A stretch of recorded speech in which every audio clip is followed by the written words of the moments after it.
Hey, Daniel from Arc Auto. We have a 1989 Jeep Wrangler. Customer says went to the gas station, filled up with fuel, and now it is a crank. No start. Let's get into it. I do love this. Man, old cars are fun. First thing I want to know is the fuel pump even turning on?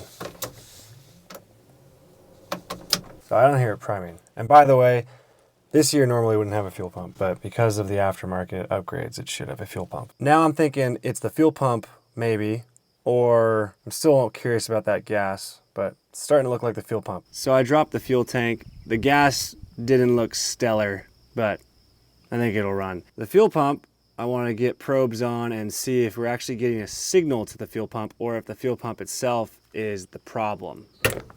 Key in the on position, I should be getting voltage to the fuel pump. Let's see. Nothing. So now let's check the pump relay. The reason we're checking the fuel pump relay is because it's the next in the line. And you can see on many relays, they'll give you a diagram of what's going on. The relay is just allowing a low voltage signal to control a higher voltage circuit. The low voltage signal is going to go from pin 85 to pin 86. And when that's energized, it's gonna energize a coil, which is gonna produce a magnetic flux that's going to close this switch from pin 87A to 87. And it's gonna allow 87 to flow through to 30. Now 87A is just that middle unused pin in this case. There's two things I want to see. I want to see that with the key on, we close this switch. I want to see there's power to 87. I want to see that it's getting to pin 30 also. And I should also see power flowing from 85 to 86. With the key on, we're going to go to battery voltage. We have battery voltage. And we're going to also go to pin 30. It's the other part of the circuit. We have nothing. Obviously, we're not surprised by that because our fuel pump wasn't actuating, but that tells us that it wasn't some break in the wire. It's probably that this relay or something before this relay is a problem. I'm going to look at the voltage on the command side of the relay. Dark blue with yellow. That's this guy right there. This one should be energizing our coil, and we see that it is energizing it, or it's supposed to be. We have voltage there at least, but we have a pretty significant loss. So let's see what's happening on the other side of that yellow wire. Okay, so we're showing voltage, but it hasn't dropped. So we have no voltage drop. I'm thinking we're not flowing current across that coil. I'm not sure how much voltage drop you would expect, but I would think more than nothing. Just for kicks, let's pull this relay and just test it on the bench and prove to ourselves that the relay is good and that the problem is elsewhere. We've got our relay out, and if you can see, they've got the pins numbered for us. So that's how you know which pin is which from the diagram. All right, we're all set up. So what we're gonna do is we're gonna run 12 volts through the inductor, low amperage setting, and then we're gonna listen to see if this thing clicks first of all. If it clicks, that's a good sign. So here we go. And I heard it click. I don't know if you can hear that, but it's happening. The next thing I want to do is I'm going to clip across our switch, basically. And I want to see that when we turn this on, we have continuity. So I'm switching to the little beeper for continuity between the switch when it's closed, which will indicate that it is actually working and it can pass current. So here we go. And it's beeping, we got continuity. So this thing's working. Just because we're curious, let's see, since we tested in the car and it looked like the inductor was not having a voltage drop, I suspect there should be some sort of a voltage drop going on here. And we will see when we turn this on, we're actually flowing, if we see a voltage drop. And we do, we're dropping, as expected, the full 12 volts across that. Basically, that tells us that this relay is fine, and in the car, it was receiving voltage. We saw that on the switch side, and we saw it on the inductor side, but it was not passing current. It wasn't flowing. So, getting a little deeper than I thought it would with the bad fuel suspicion, but something's not allowing this circuit to pull to ground. So that's either gonna be some sort of a broken ground wire or a corroded ground wire, or perhaps something's wrong with the ECM. The plot thickens. let's figure it out. So let's look at our grounds. So some of our grounds are going to be down here on the side of the block. They're dirty, but they actually look all right.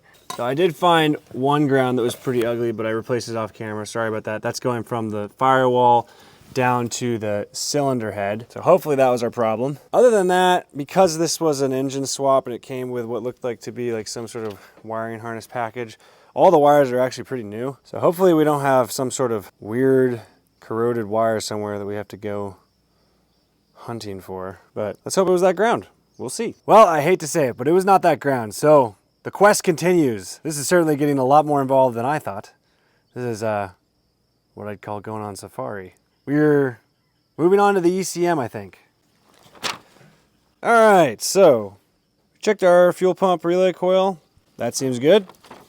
Now, I'm thinking we want to look at this ground sensor for fuel before we check out anything else. Seems like it could be an important one. Pin number 5 in the ECM. We got her out. Let's just undo this, pull the pins, and then see what happens. All right, so we're over here. We're set up. We got our power coming off our positive because we're checking at ground. And we're going to pull voltage off this to check for voltage drops with respect to the positive input down to our ground reference. This is because we want to see if our wires can support the load. I'm just going to be using a test light to put a small load across the harness, which is what it would expect from be expecting from the engine control module. If it can support this load, then we would suspect the engine control module to be faulty. So let's take a look at that. To know which pins are which, you can see they were nice enough to leave us some numbers. So we see 1, 21, 41, all counting left to right. We are interested in pins 4, 5, and 11 and 12. Actually, pins 4 looks like, when I looked at the schematics, a speedometer. So 5, 11, and 12. So my test light is hooked up to positive. So pins 5. 1, 2, 3, 4, 5. Okay, nothing there. I'm wondering, I mean, that's a little concerning, but I'm wondering if that sensor needs to have power to operate. So I'm not totally going to say that that's a problem. 11. Okay, that's good. You see we have a light, it's on a dim light, and 12. All right, good. Now to show that that is provably good, beyond a shadow of a doubt, we'll take our multimeter. I should have, when it goes through the bulb, 12 volts because I'm going from the ground side to the positive side. So we should use up all of our voltage if our wiring is good. There should be almost no resistance in our wiring, and we should drop our full voltage across this bulb. All right, so now if we probe our pins, we should get a voltage drop if it's healthy, or a full voltage drop. So dropping 12 volts across pin 11, dropping 12 volts across pin 12. That's showing us that those pins and associated wiring can carry the full load that we need. So notwithstanding the weird non-reading from pin 5, which I looked at the wiring and I really can't see any problems with it. So I'm going to say that I feel pretty confident condemning the ECM. We're going to swap that out and see if it helps. All right, we got our new ECM, or refurbished. Looking at this thing, it does look a little worse for wear. Hopefully this is our solution. Looks like a pretty nice job. See how it works. All right, we're back in. Moment of truth.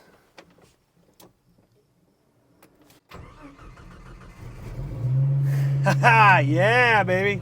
So that was our problem. All right, thanks for watching. If you like this and want to see others like it, please like and subscribe. That really helps me out. Be sure to comment any questions below. I'll see you next time.